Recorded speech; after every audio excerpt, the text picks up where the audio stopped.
Hello, it's Miss Taylor here to read another instalment of Michael Morpurgo's Beowulf. This is the third video. If you haven't gathered already, it's quite a violent tale.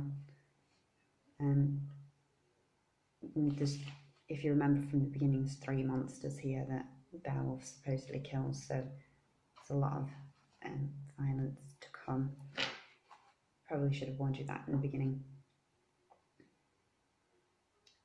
So we've met Grendel, who is slaughtering innocent people in Hrothgar's town, and there's a lot of sadness among them, so much so that it is spread across the water to where Beowulf is, and he has decided that he's going to come and help them.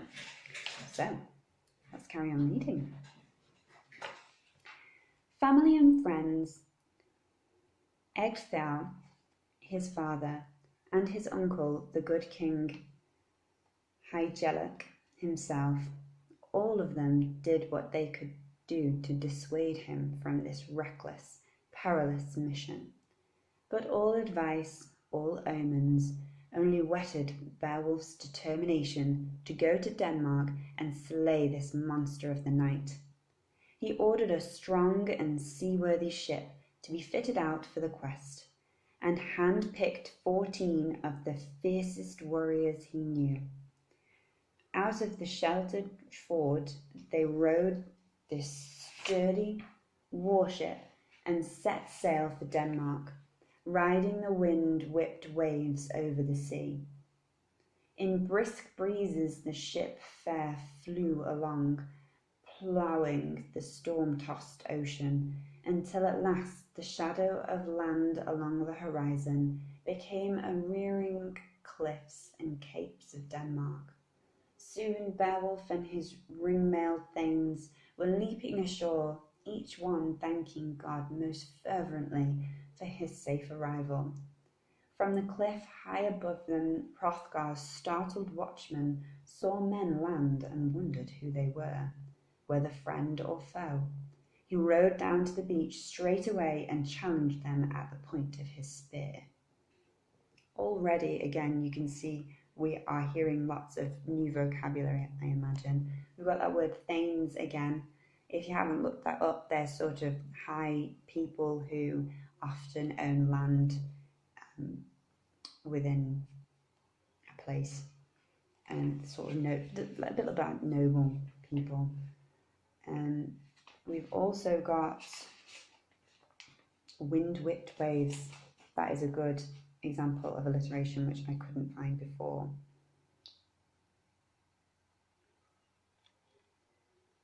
And dissuade, perilous. Perilous means deathly. Dissuade means they want to persuade him not to go. So this is meaning the opposite there. Okay, so they're being challenged at the point of a spear. He's sticking the spear in their face. Who are you, strangers? Where do you come from? I see you dressed and armed as warriors ready for battle. In all my years patrolling this coast, no one has landed more openly. You do not come like thieves in the night, and your faces speak to me of some honest purpose. And I can plainly see that your prince, who stands head and shoulders higher than the rest of you, has the look of a hero about him, of great nobility and grace. Yet you are not known to us. Certainly Hrothgar has had no warning of your coming. So tell me your names and declare your intent frankly, so that I may know whether to let you pass or not. Beowulf spoke up then, opening his heart honestly to the Danish coastguard. We have come here from my lord Hygelac, king of the Geats, your ally and your good friend. All the world knows of the piteous misfortune that has befallen this land, of that marauding monster Grendel and his murderous massacres. We have come here to destroy him if we can. So lead us to Hrothgar, that great and glorious guardian of his people. Take us to Heorot, the heart of his kingdom, and take us there as fast as possible. There is no time to lose." "You sound to me, and you look to me like a man of your word," replied the coastguard. "So, accepting all in good faith, I will bring you myself to Heorot, to my lord Hrothgar, who will, I know, rejoice at your coming. Meanwhile, while you are gone on your great and noble quest, my men will see to it that your ship is well guarded." So, in war dress of chainmail shirts, carrying their long ashen spears and great war shields, Beowulf and his warriors left their ship anchored fast to the lee of the cliff and marched inland, their helmets gleaming bright in the afternoon sun. Strong helmets that would surely protect them against the worst any enemy could do, or so they thought. I forgot to show you a picture earlier of their boat. It's quite a classic looking Viking longboat there. You can see them protecting themselves with their shields. We've got sails here because it is driven by the wind, and obviously all these people. I don't know if you can tell in that picture. They can see this guy here. You can't. This is him. He's steering the boat using a long sort of oar-like thing.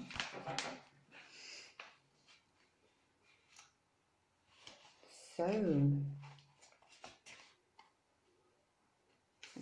let's carry on.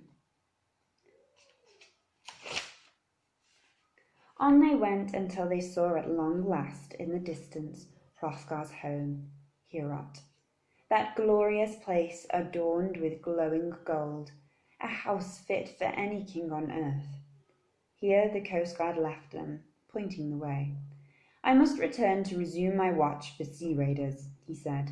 "May the God we all love protect you and all you do, wherever you go, and bring you safely back to your ship again, and back to your hearth and home."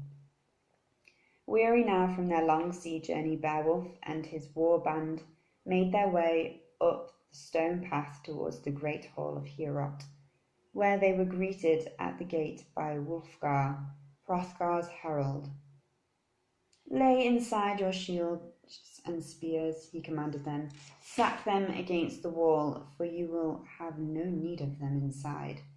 I see friendship in your eyes, nobility in your bearing, and know that we have nothing to fear from you. But tell me, who are you, and what have you come for, dressed as if you are for war?" Have to wait and see what happens.